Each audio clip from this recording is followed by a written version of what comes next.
Welcome to another episode of BorderLaughs podcast, guys. Thank you so much for joining me. My name is Josh Castro. You know me. I am host of Noches de Chistes comedy show and BorderLaughs podcast host here. Filmed on location here at El Perritos restaurant down in ATX, South Austin, guys. And today I have a very special guest.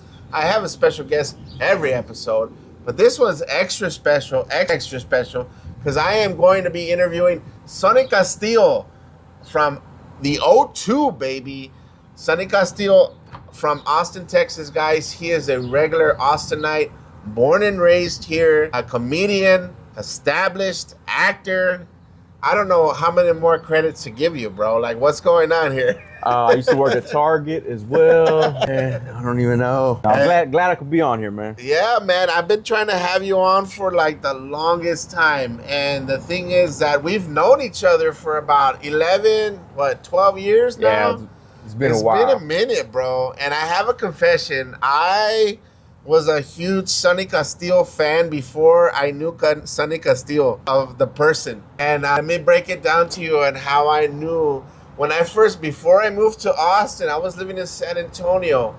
And before I moved to Austin, I was very intimidated because there was a lot of white comics. I didn't know any Hispanic comics. So I literally looked up how many Hispanic comics were in Austin, Texas. And Sonny Castillo's name came up. And then Luis Flandes came up too. Okay. And this is what I was doing, like really deep. And then I started looking at Sonny Castillo's videos. He did a one show a long time ago down in Corpus. And it was like a great fucking set. And I was like, man, this guy is really good. He's established. He has credits. I want to work with this motherfucker. And sure enough, I got to work with Sonny. I don't remember I think one of the first times we worked together was during South by Southwest. We did like a compilation show with Aldo Caldo, John Gonzalez, Patrick Cerise, and the late Scotty Peterson. I think that was the first time where I really worked with you. And that was the time where I was like, not only I'm a fan of Sonny Castillo, I'm actually his friend now. Yeah. You know?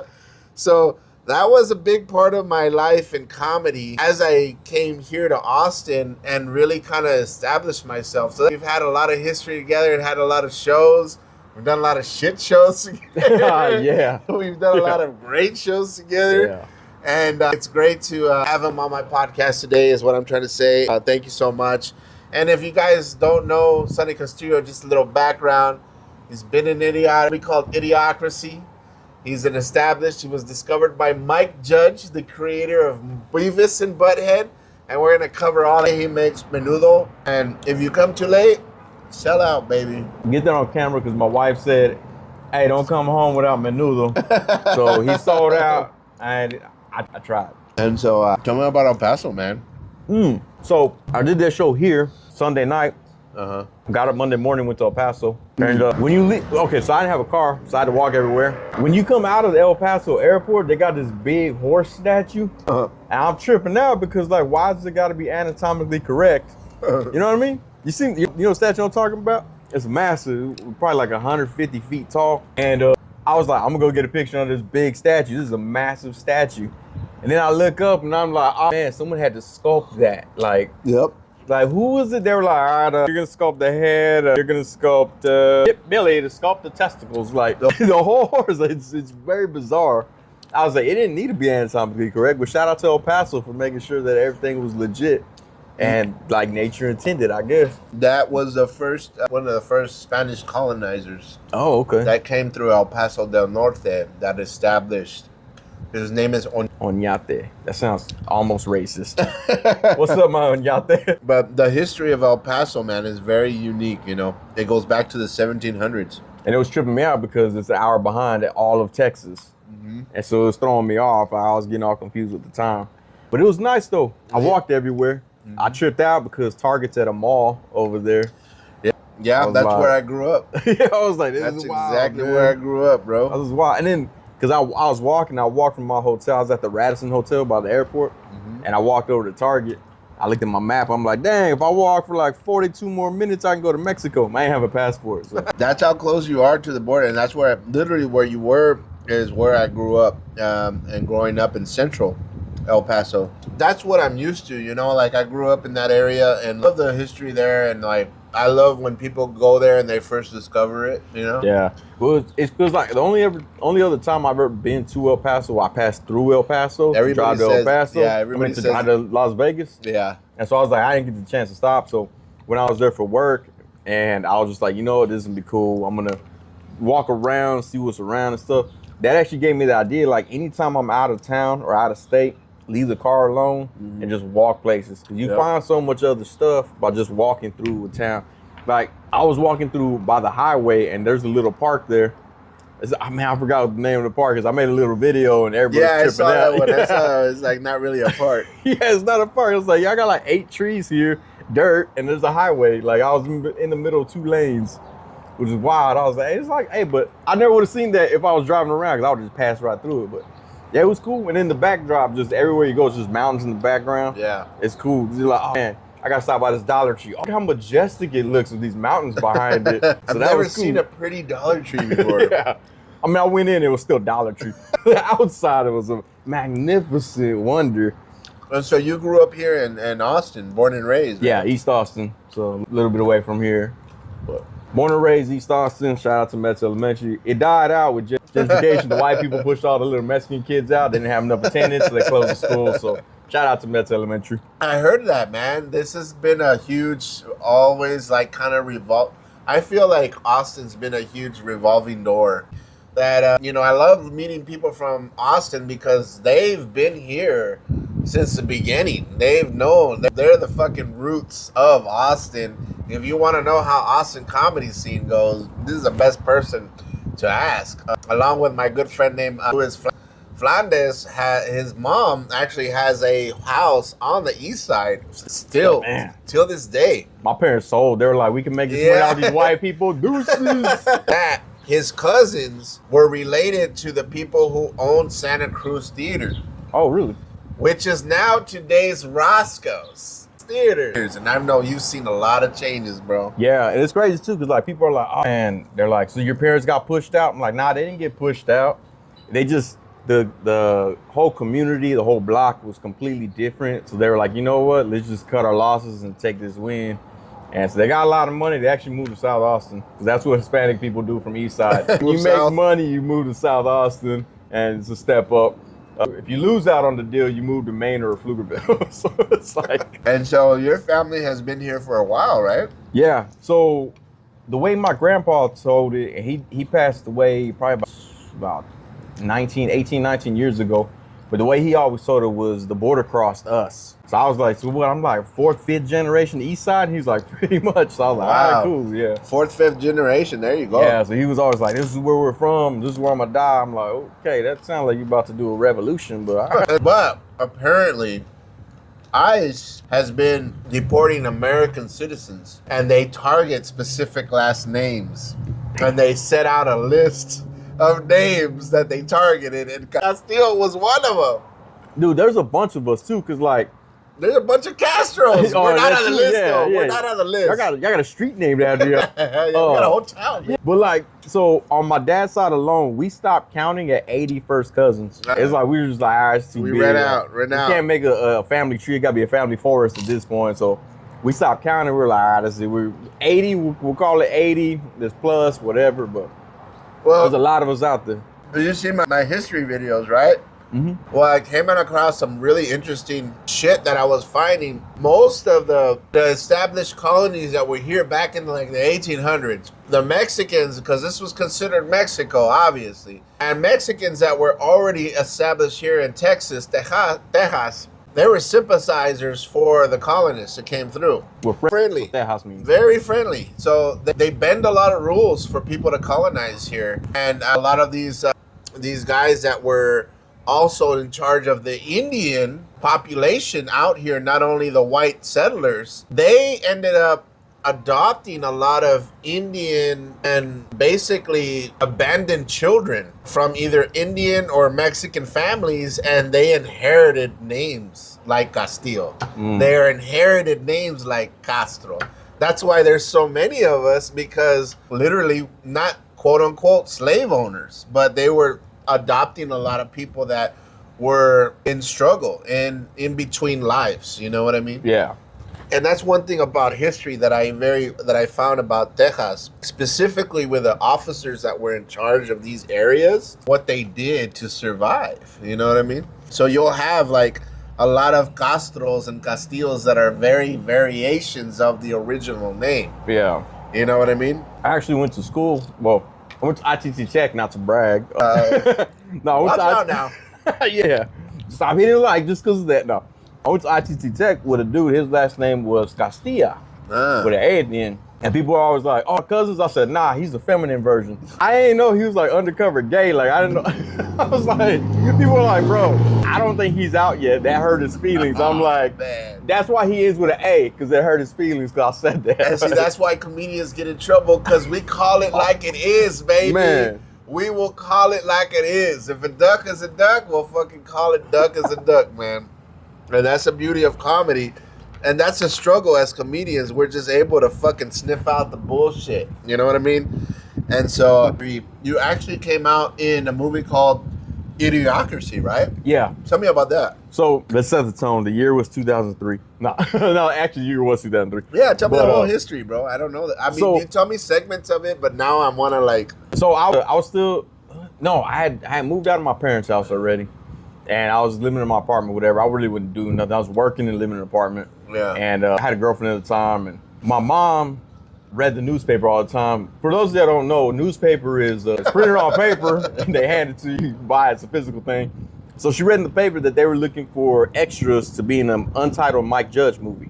And she was like, she hit me up. She was like, "Hey, fool, like, are you doing anything this weekend?" I said, "No." So your mom, hey, shout out to mom, Yeah. Miss Castillo. Shout out to my mom. She got all this started, and she hit me up like, "Hey, fool, you doing anything this weekend?" And I was like, "Nah." I was like, "Probably not." And she goes, "We're looking for extras for this Mike Judge movie." I said, "Mike Judge." And she goes, "From King of the Hill." I go, "Oh, King of the Hill, Beavis and Butthead." Does your mom have any experience in like movie theater? No, Like, she just nothing. out of the random, just Randomly was like, hey, mijo, you should do this. So like way back in the day, we were extras for the Selena movie. But like, I mean, we were in the Alamo Dome. It was supposed to be the Astro Dome. We were that like, so I was like, "This is cool." And she's like, "Okay, maybe he wants to be an extra again." So I was like, "All right, cool." Okay, so she saw the small spark. She saw it, yeah. She's like, "Oh, look how he looks at all the actors." And I was like, really just staring at J-Lo. Yeah. She was there like, "How's this? I like this stuff." Right. And so that was before she was J-Lo. She was Jennifer Lopez. Back when we thought she was still Mexican. Right. So yeah, I thought she was Mexican. Dude, I was so mad when I found out she was Puerto Rican. I was like, y'all couldn't find it. I was like, there's so many of them. I know. So she hit me up. She was like, "Hey, go do this weekend." I was like, "All right, cool." And I was like, "Well, send me the clipping." So she cut out the clipping, and then I went over and she showed it to me. They said they wanted a headshot and resume. I had never done any acting. Yeah. So I was like, "All right, whatever." So I was like, but I shout out, I used to work at Target. I just mentioned that earlier. I used to work at Target. You said that. So we had some clearance cameras, and the store manager at the time was like, "Sonny, just get rid of these cameras. I don't want them in our inventory." He was marking them down as low as they can go and get them out of here. So I marked one down. It got down to $14. So I was like, "Let me buy this real quick." So I bought it, and I had just bought it, and they were like, "Need a picture." So I had my girlfriend at the time. I was like, "Hey, take a picture of me real quick." She take a picture of me in front of mini blinds. Terrible idea. If you're gonna be an actor, never have distracting horizontal lines behind you. So she takes a picture of me with the mini blinds behind me. I print it out on her photo printer. I type my name in Word. It just says Sonny Castillo. It has my age, and that's it. My name, age, phone number was on there. I stapled it to this headshot, the headshot. It was also a horizontal headshot. Never do that. Everything I did was wrong. I show up to the open casting call. I'm in line with my dad and my ex-brother-in-law. He was my brother-in-law at the time. I wasn't like, "Hey, what's up? Remember me?" So we standing in line, this extra line. It was at Stubbs Barbecue. Line wrapped around. Everybody's going up. They're just like, drop off the paper. So it's like a casting call. It's a casting call, yeah. Everybody just drop off their paper and head out. So we dropped off our papers, headed out. A few weeks later, they called up my dad, and they're like, "Hey, we want you to be an extra in this film." And my dad's like, "All right, cool, let me know when." And so I gave him his details. And the next day, they called my ex-brother-in-law. They're like, "Hey, we want you to be an extra in this film. You know, here's the dates, blah, blah." He's like, "All right, cool." I didn't get a phone call. And I was like, "All right, whatever." It didn't matter, right? I was working at Target. I was balling. It didn't matter. So I was like, "All right, it is what it is." I was like, it's not really a thing for me anyway. So about a week later, they called me up, and it's Beth Sepko from Third Coast Casting. And She's like, hey, is this Sonny? I'm like, yeah, it's Sonny. She's like, hey, I'm Beth from Turco's Casting. She's like, I got some news for you. And she's like, I got good news, I got bad news. And I was like, well, let me hear the bad news first. Right. And she was like, bad news first is we don't want you to be an extra in this film. I was like, all right, that's cool. And she goes, the good news is, though, that Mike wants you to come read for a role. And I was like, oh, I don't know what that means. Yeah. And she was all like, well, we're going to send you some sides, and then you study them and come in and you'll do an audition. Yeah. And I was like, I don't know what that means. And she goes, we're going to send you some words from the script. Like, she had to dumb it down as low as she could go. Because I was like, I have no clue what she's talking about. You have no experience. Zero. And so I'm like, all right, whatever. So she emails me the sides, and dude, I mentioned it in my video where I took my picture as my character from Idiocracy for my driver's license. Yeah, right? So, we'll get into that. We'll get into that. So, okay, so I mentioned a part of that, but so it's the audition time. I'm like, man, I gotta look good. I gotta dress my part. I drove to Target because I got my discount, and I bought some plain white Hanes tees, and I pulled them right out the bag while I'm in my car at the place. Like, I'm pulling them out the bag, put it on my over my wife beater. So I got my crease. I look fresh, right, with my Dickie shorts. And when I was driving there was a little Honda, like a Civic or something like that, or Accord. And I had my 72 Skylark, and we're driving fast through this narrow parking lot, and we cross each other. We almost hit mirrors, but we cross each other. I'm like, that was dope. I pull into my spot.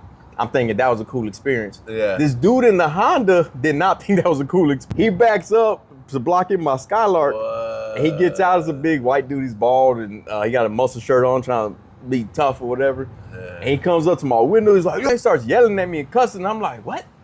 And I look in my mirror and I'm like, oh, that's the dude I passed. Like, why is he mad? Like, I thought you was cool. You got them big, nasty AutoZone mufflers. Like, I thought you were cool. And so I'm like looking at him, and I'm looking at the sides, and then I'm like, man, this dude wants to fight me. Yeah. I was like, this dude's big. I was like, he could probably take me. I also got to go get in this audition in the next 10 minutes. And so I pulled out this knife that I had in the side of my car. It's probably about like, the blade's probably like that big.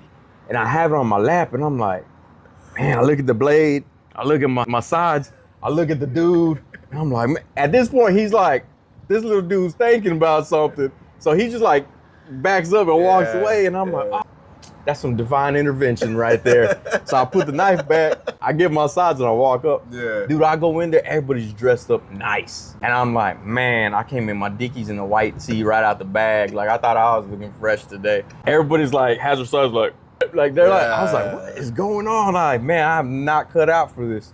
But in my mind, I'm like, you know what, this is a cool experience. At least I had this experience all my life. Yeah. I get into the audition, and they're like, go ahead and take your mark. And I go, okay, what's a mark? They're like, that little piece of tape right there. I go, okay. So I stand on the tape, and they're like, all right, we're gonna, what's your name? We're gonna get on camera, we're gonna ask you what's your name, all this stuff. And so they ask me my name, like, Sonny Castillo, all right, cool. They're like, have you had any acting experience? I'm like, nah. And they're like, all right, well, we're gonna do the lines. We'll start it off, and you'll read your line. My line was 1 line, 3 words. It's for Luke Wilson. If you've seen the movie, it's for Luke Wilson standing in line. He's about to take his test to get into prison. And someone from the back of the line yells, hurry up, asshole. That's it. That's the line. That's the line I had to deliver. That's it. I had to deliver that line. So I'm like, all right, cool. So now you know me, I don't really cuss. So it's like, it was weird. Like, I had to practice saying it because I was like, I don't really cuss. I don't want to make it come off weird. So I was practicing in my car. I was practicing on the way over there. Even it was easy for traffic, and you'd be like, hurry up. Like, so I get in to do the line. I say the line, I deliver it. And they're like, okay, all right. And then Mike Judge is looking, he flips my headshot of resume over. Nothing is written. And he goes, so you've never done any acting? I said, nah, I never did any acting. And then I go, you know what? Maybe, kind of. I don't know if it counts. Maybe it don't count. I don't think it's count. Maybe, I don't know. And he's like, what do you mean? I go, well, so like in pre-K, I played the apple in A Very Hungry Caterpillar. That's what he did. He laughed like, who would bring this up? Like, what was I? 2003, so I was 20 years old, 19 years old at the time. Yeah. So he's like, why would he bring this up? And jokingly, he goes, that's something I'd like to see. And I go, dude, I still remember my lines. Hold on, dog. And I ran out the room. And at this time, Beth Sepko, our cameraman Chris, and Mike Judge were just like, where did this guy go? And I poked my head back in. I go, y'all got a picture though, like, it's the 80s. I got shorts that are too short and socks that are too long. And I go, I'm holding a big apple over my head, all right? And then I walk back out, and they're just like, I don't know what's going on. What the fuck? Dude, I walk over like I'm holding an apple over my head, like an apple sign in my head, and I hit my mark. Now I know what it is. And I go, on Monday, he ate through one apple, but he was still hungry. And I walked off staring at them. They're laughing, right? They're like, what did we just see?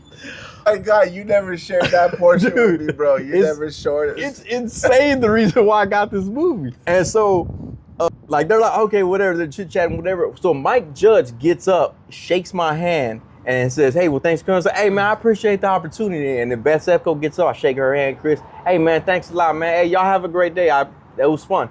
I walked out, thought nothing of it. I was like, that was cool. I get a call back about 2 weeks later. Beth Sefco like, I'm sorry, this one, I got the call back like 2 days later. And Beth Sefco's like, hey, good news and bad news. And I said, all right, what's the bad news? She's like, you didn't get the part. I was like, that's cool. I go, but you know what? I do want to thank you for that opportunity. I had a lot of fun. It's something that I can go forward to. Yeah. I'm up here telling her all this stuff. Like, I'm very grateful. Yeah. And she goes, whoa. We're going to send you 6 more roles because Mike wants you in this movie. And I was like, wow. oh, okay. She goes, we just need to find out where we're going to put you. At the same time, did you know who Mike Judge was at the time? Or was it kind of like, you know? I knew the name because of Beavis and Butthead and King of the Hill. That's why my mom was like, Untitled Mike Judge movie. And the Office Space. That was a big one too. I didn't know what he looked like. So I'm acting a fool in front of Mike Judge, not knowing that's Mike Judge right there. And I'm like, so they give me the 6 slides for different roles. One was for the U.S. House of Representatives, and one was for the doctor they got played by Justin Long. Yeah. I didn't get the doctor role. I lost to Justin Long. I was like, that's pretty cool. He was in Jeepers Creepers. Yeah. And then I got the prosecutor role, and then there was 3 other roles. I can't remember which ones they were. And it's crazy because the first role that I ever auditioned for, the one where it was like, hurry up, they don't even show that guy. Yeah. It's a voice. So I'm like, man, I was like, I'm glad I didn't get that. And so I go in, I do all the roles and stuff, and then I end up getting the prosecutor role. And when I got on set, Wardrobe was so upset, man. So one quick question. If you haven't seen the movie, he gets in the prosecutor role, and he had long hair, guys. He had long hair. Keep that in mind. He had long hair. I didn't know, Sonny. You can't recognize him unless you see the long hair on Sonny. We'll get back to that in just a second. Yeah, so I get to set. Pay me no mind. Just keep going. And Wardrobe was mad because the roll called for 300-pound, 6'5" guy with long hair. That's the role. That was the role. That was what they intended. 300-pound guy. And I only know that because while they were putting my wardrobe and putting all these safety pins in the clothes, they were like, they said he was supposed to be 300 pounds. They were like, yes, he doesn't look 6'5". And I'm like, hey, I'm right here. Like, I'm here in my underwear. Like, why y'all embarrassing me like this? Like, it was very weird, man. That's weird. That is weird. And like, they were mad at me. I'm like, I'm sorry that I'm not born that way. So like, the wardrobe was mad. They probably didn't get the message that we switched out the parts. This guy is going to be. Dude, there were several times where I went for roles where I was not what they were looking for. It was wild. But so this one, right, like they're like, all right, so I have tons of safety pins and like pins in my clothes. So like I'm stabbing myself. This is during her rehearsal. No, this is real. We didn't do dress rehearsal. They were like ready to go. Fuck. They get me into hair and makeup, and they shave me because they're like, they don't want no facial hair, so they shave me. And then that's when they give me my wig. Yeah. Which is really long hair. All right, so I will say this. I made $680 for the role. I got $680. I knew I was getting $680 for the role. And they get this wig, they put the wig on me, and I'm like, dang, this looks crazy, it looks real. And they're like, it is real. I'm like, gross, there's so much hair on my head. And so they take the wig off and they're like, we're gonna use this one for him. And they cut the price tag. The wig was worth $2,700. Are you serious? I was like, the wig is worth more than me? So it was actual human hair? It's actual human hair. What the fuck? And they put it on me and they flattened it. It was like, I don't want to be racist, but it might have been like a Latino woman's hair. It was pretty curly. And then they flattened it. They made it straight, and then they messed it up and they put hairspray, whatever. It's like wavy. It's like a wavy cut. So like they fit my head first. That's the wig I'm gonna do. Yeah. Then they put it on a Mac in the head and they take it to mess with it. At that time, Stephen Root, who's also in the movie, he was Milton from Office Space. He's in a lot of movies. Yeah. He sits down. He's like, Steven. I'm like, Sonny, nice to meet you. He's like, Sonny, you ever been in anything else? And I'm like, no, this is my first time ever. I have a hard time recognizing people when they're in my face. I am the same way. And so I was the same way, bro. I almost said, have you been in anything? This fool had like 80 credits to his name at that time. And the crazy thing is, I used to watch news radio sometimes because it was on TV, and he was in it, and I'm like, you didn't even know. I didn't even know. And so, luckily, Dax Shepard walked in. He was like, Steven, what's going on, man? I love you in Office Space, bro. Milton. I was like, right, that's who it is. So I'm like, had that realization. And then, real quick reference. My stapler, my red stapler. If you don't know who he's referencing, guys. That's why I'm burning space down. Yeah. I swear to God, I'm gonna burn. So Dax Shepard says that, so I'm like, all right, cool, that's who that is. And someone says Dax, and I'm like, all right, that's clearly Dax Shepard. Yeah. And so we're sitting there chit-chatting a little bit or whatever. They're chit-chatting more because I'm like, I don't belong here. Like, I don't know what I'm doing here. You're a little starstruck a little bit, but you're keeping cool. So like they take Stephen Root to the van, and then they're like, all right, then they put my wig on, and they're like, Mike wants to do a real quick rehearsal. Sonny, go get in the van. So I run into the van with this wig on. And if you've ever been on a movie set, it's a small shuttle van. There's probably about 9 to 12 people that can sit in there.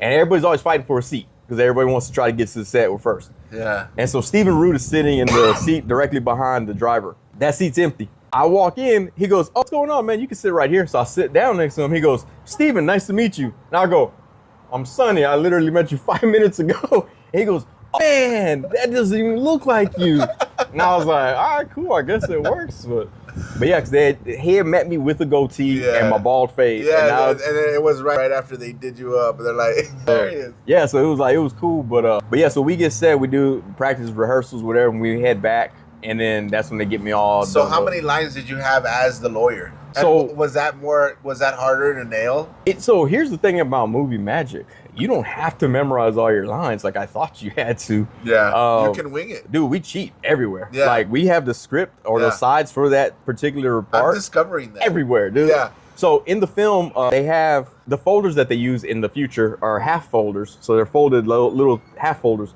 Everybody had their lines inside those folders, so we could easily just pop them open and remember them. Yeah. And so I had number one, Your Honor, just look at them. Everybody laughed. I'm hilarious. That was in the script for them to laugh.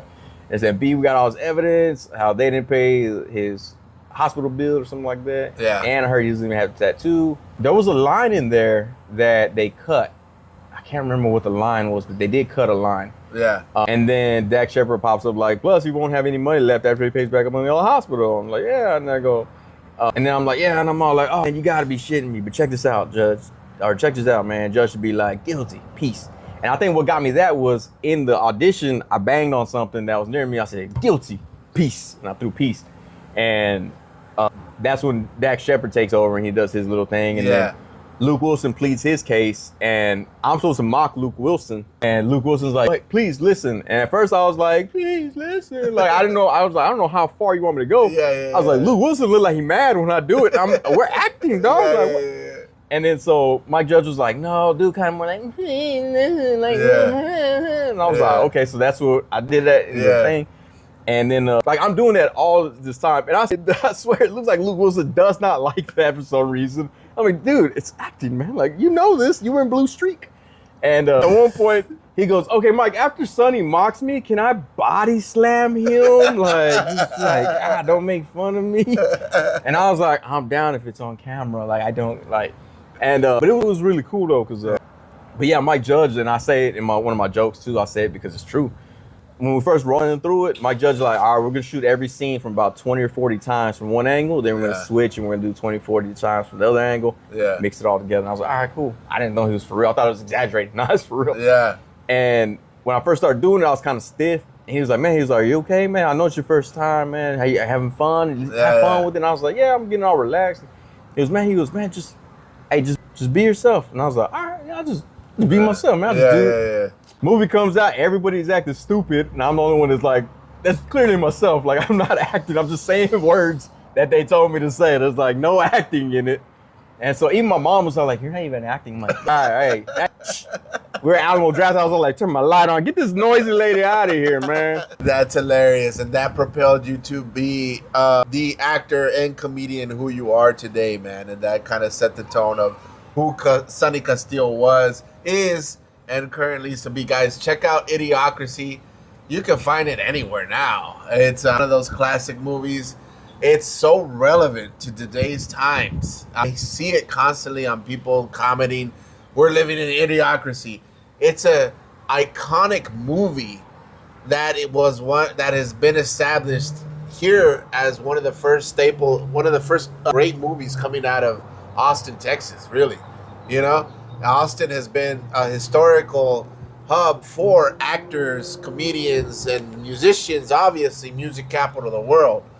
But along comes with that a lot of great talent, such as Sonny Castillo, who is an Austinite, was able to reach out, be part of history. I mean, think about it, bro. You're part of iconic history, and a lot of people don't. I don't think a lot of people give him credit for that, and that's one of the things that makes Austin so unique. When you come down here, you do comedy, you meet people like Sonny Castillo, and I've been blessed to know Sonny Castillo for the amount of years that I've known him, and this is actually the first time we broke down that particular, because I always asked him in the past. And then I think I asked you another question about in the bag, like, have you run into Mike Judge ever since? And I think you mentioned that you were his Uber driver or something. No. I was at South by Southwest. Okay. So I used to do photography for South by Southwest. Yeah. And he had just made Silicon Valley, HBO show. Okay. And so I saw Silicon Valley by Mike Judge screening. They're gonna show the first 2 episodes. I was with my homie Gabo, and I was like, "Hey man, let's go watch this Mike Judge." And he's like, "All right, yeah, let's go." And so we're there, and they show the 2 first episodes. They had the cast was there, TJ Miller, that white guy, other white guy, Kumail, I can't remember his last name. He was in the Eternals, the Indian guy. Oh, okay, yeah. And they had them there, right? And they're like, "We're gonna set up this microphone. Anybody wants to ask the cast a question, go ahead and step up right there." Yeah. And so my boy Gabo was like, "Hey, you should go ask him if he remembers you from Idiocracy." And I was like, "I don't want to do that, but I'll go ask a question." Yeah. So I'll go up. Some dude, like, hey, people asking questions, like, they're fanning out. Yeah. I never really fanned out for anything, except for, like, 2 rappers. Those are the only time I ever fangirled. Like, so I'm just like, I'm there, I'm waiting in line. The dude in front of me has, like, a long coat on, and he was like, "I just want to know if someone showcased their talents, and would y'all be willing to, like, use that, like, in a movie? Like for instance, I play the didgeridoo," and everyone's like, "What?" And he's like, "Yeah, I have it right here." And he, like, whipped it out of his jacket. I'm like, "Bro, where'd you get this thing from?" And I'm behind him, like, "All right, now this dude weirdo's up here." He plays didgeridoo, whatever, and they're like, "Okay, thanks," and walk off. And then I go up and I'm like, "Hey, this question's for Mike Judge." And so like, "Oh," so they hand Mike Judge the microphone. I was like, "How's it going?" He's like, "I'm good." And I go, "Thank you." And I walk off. Like, half the crowd laughs. The other half is all like, "I don't understand what just happened." And so I'm just like, whatever. Like, that's what I wanted to do. And then afterwards, people are letting out and the cast is kind of hanging around. So then my boy Gabo, he goes, "Hey man," he goes, "Let me go get up there and get a picture with Mike Judge." And so, all right. So obviously Mike Judge didn't know who I was when I asked the question. Like, it didn't trigger anything. We're standing in line waiting to take pictures of Mike Judge. Well, he wants to take a picture with Mike Judge. And I had some comedy DVDs that I made in my house. Just random clips, right? And I had them in my backpack and I was like, "I'm gonna hand him one." And so we're next in line. There's a person talking to Mike Judge. They're like, "Oh yeah." I was like, "I love Beavis and Butthead. I love Space. Look." The person says, "I love Idiocracy." Oh, and Mike Judge goes, "Oh yeah, that's one of the actors from Idiocracy." And he points right at me, and I'm like, "Oh yeah." He recognized me. He was like, "What's up, man?" And I was like, I felt bad because that person was in line, didn't get their photo with him. Like, he broke from them, like, "Hey, what's up?" Like, I'm chit-chatting with him. I get a picture of him and my boy Gabo together. And I was like, "Hey man," I go, "Look, I did comedy because you told me to keep doing it." On set, Mike Judge asked me, "Are you having fun?" I was like, "Yeah, it's funny." He was like, "You should keep doing it. Just keep entertaining people." Yeah. So I was like, all right, that's what I went into improv. You eventually went to comedy and stuff. Yeah. Comedy. And so I got into comedy because as an actor, nobody wanted me for comedy. They were like, "That's a drug dealer. That's a gang member." Like, nobody wanted me for comedy. So I was like, if I'm gonna do comedy, it has to be on my own. Yeah. So I got into stand-up comedy. I was telling him, "Yeah, I'm doing that." And he's like, "Oh well, man," I was saying all the stuff. I was like, "All right, cool." So we did that, chit-chat, boom, right? And then I was putting on my own comedy shows, and I did a show up in Manor, Texas. And just to be dumb, I got on Twitter, and I was tagging different people from Idiocracy. I tagged Terry Crews, I tagged Dax Shepard. Wilson didn't have an account. I tagged Mike Judge, and all of them, I said, "I go, having this comedy show, celebrities getting free plus one guest. Let me know if you can make it. All right, just being dumb. And then I screenshot and tell people, I invited these people, whatever. Mike Judge replies on Twitter and says, Darn, I'm in LA that day. I can't make it. Oh, wow. And I was like, oh, yeah, Mike Judge responded back. Yeah. And then I go look, I get an alert on Facebook. Yeah. Mike Judge sent me a friend request on Facebook. Wow. And I was like, oh, this gotta be real because he just followed me on Twitter. Yeah. Now he's following me, I was like, oh, yeah, that's what's up. So it was cool. Like sometimes, like, and then when they said that, you know, back in the day, Twitter would be like, oh, so are now friends. And so my dad saw that. He was like, I was in Idiocracy. So he went and added Mike Judge too. He wants credit. Yeah, and Mike Judge accepted his friend request. That's awesome, so bro. like, That's awesome. And that's cool about them. What on set, my dad was gonna be an extra. Yeah. His scene was filmed after my scene, and he was just chit chatting with some random people, and they were like, he was like, yeah, my son did this or whatever. And they're like, oh, what? They're like, who's your son? He's like, Sonny. They're like, Sonny? And he's like, yeah, Sonny Castillo. They're like, oh. They ran and got Mike Judge, and they were like, oh, this is Sonny's dad. And he's like, oh, you're Sonny's dad? Oh, come with us. And dude, all the extras were eating like sandwiches, granola bars, bags of chips. They were like, no, you're family now. My dad was like, dude, I was loading up on all kinds of nice food, man. Steak and shrimp. Yeah, he was just loaded. They made sure that he appeared on camera. So he appears in the film twice on camera. That's like awesome. Right up to the, like in screen, he appears twice. And they were like, oh, Sonny's dad, you're going to be in this. That's awesome, bro. That's awesome. I bet you guys didn't know that about Idiocracy, guys. Go back and check that out. It's an old school movie. But when Sonny's style, let me tell you, Sonny's style was different as far as stand-up comedy. He was literally, in my opinion, the modern day Mitch Hedberg. He was a Mexican modern day Hedberg. That was my interpretation of Sonny's comedy back in the day. Now he switched it up and he does a lot more different stories, different style. And I'm glad he did. And not to mention that the back then was bad. It was still funny, but now it's a new evolution of comedy of Sonny Castillo that you guys should really kind of check that out, man. Very unique, very Austin weird. If you guys really want to get into the Austin weirdness of Austin, Sonny, I think, is the definition of that. Of Mexican weird. Mexican representation of weird. No, well, so I changed my style because like I was tired of like I'll get off the show or whatever, and some people would be like, oh, good job. Like they thought my stage personality was me. Yeah. They were like, oh, he doesn't like talking to people. He's a loner. He doesn't like. And I got that because during the pandemic, I wanted to still do photography, but I was like, I want people coming over here bringing me their nasty COVID germs, right? Yeah. So I started doing action figure photography. Yeah, I remember that. And I got drunk one night. Well, not drunk, but like I was buzzed and I did a toy review because I was like, anybody can do a toy review. And I did one, and 6 people liked it. And they're like, hey, this is funny. I was like, hey, thanks. And they're like, you should do more. I was like, all right, well, y'all, if I have a little bit of an audience, I'm going to entertain these people. Yeah.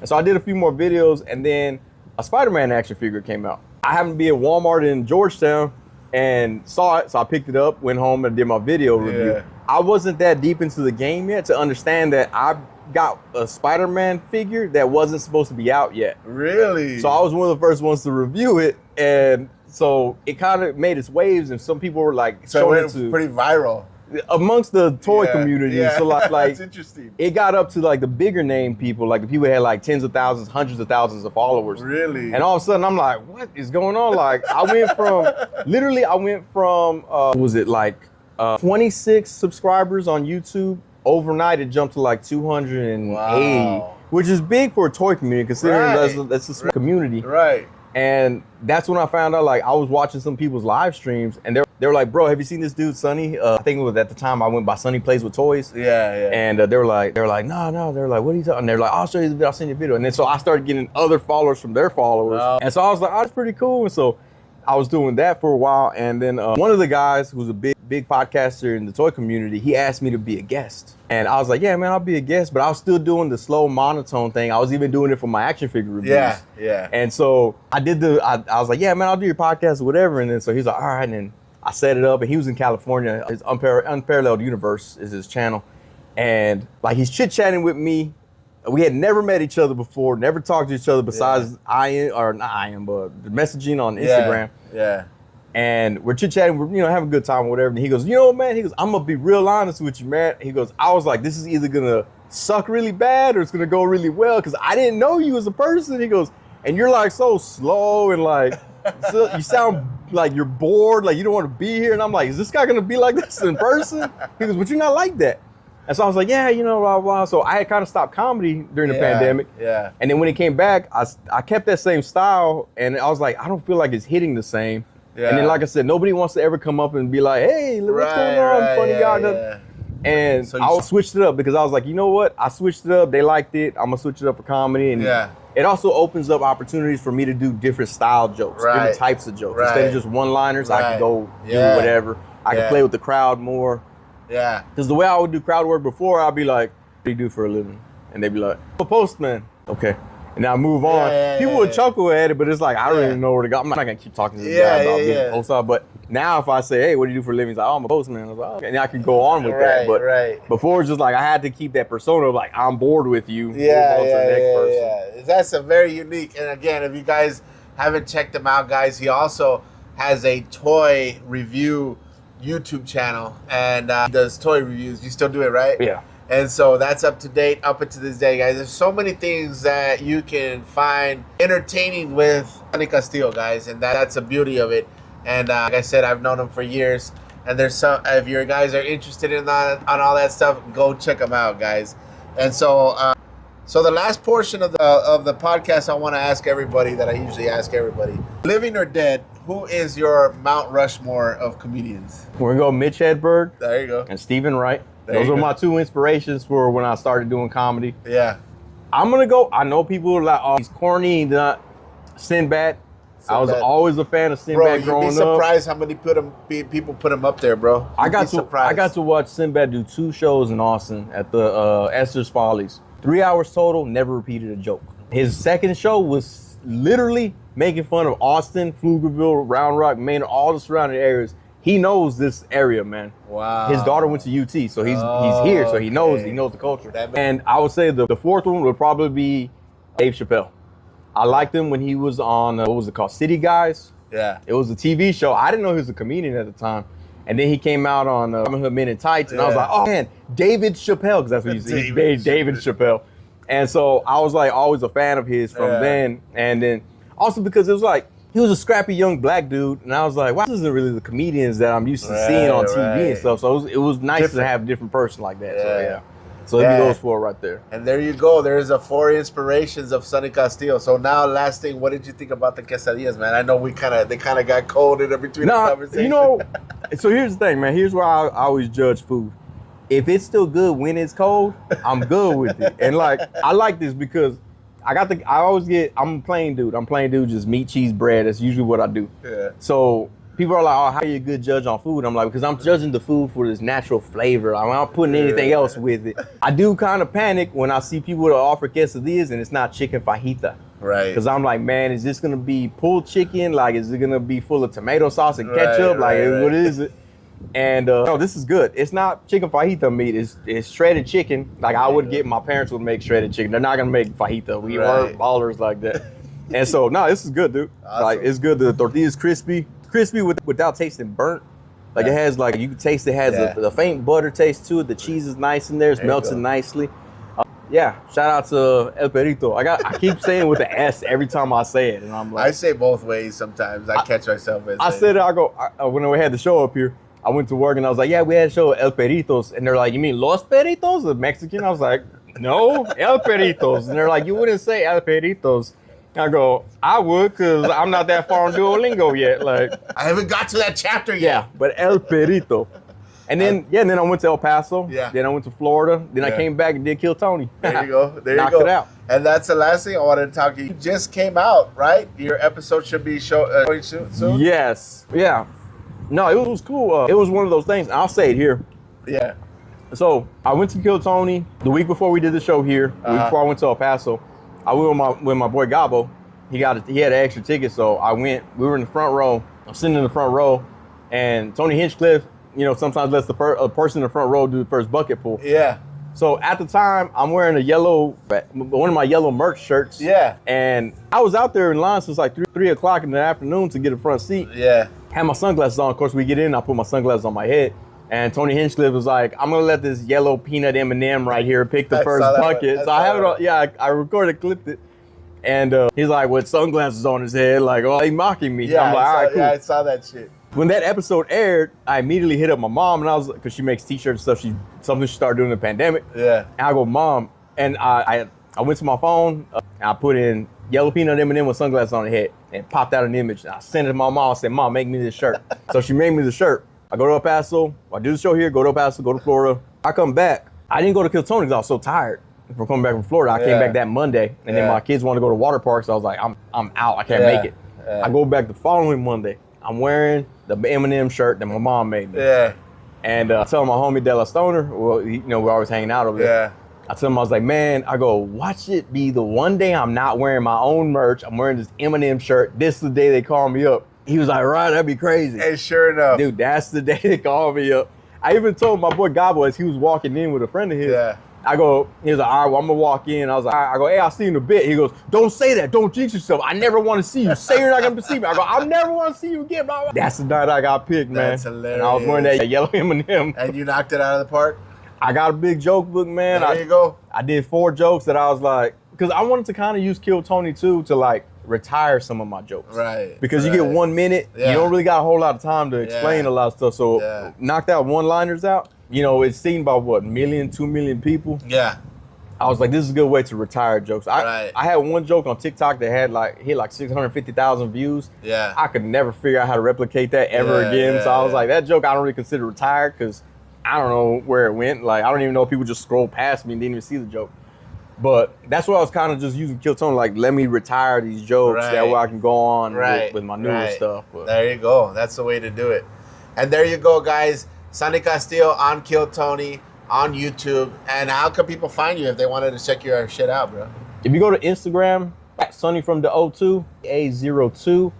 Instagram has all my links. It has everything on there. YouTube, Sonny Castillo Comedy. If you want to look at my action figure reviews, it can be the Sonny channel on Twitter or X or whatever. Facebook, Sonny Castillo. You can follow me on there as well. Go, guys. Go check out my homeboy, Sonny Castillo. It's been a great time with you, brother, and I appreciate you coming out here doing this fucking podcast with me, sharing your experience with me, not only from back then, but today, and going through all that's Kill Tony and your experiences, man. It's been a pleasure, bro. I appreciate it. So, guys, this has been another episode of BorderLaughs Podcast. Thank you so much for coming out and joining us.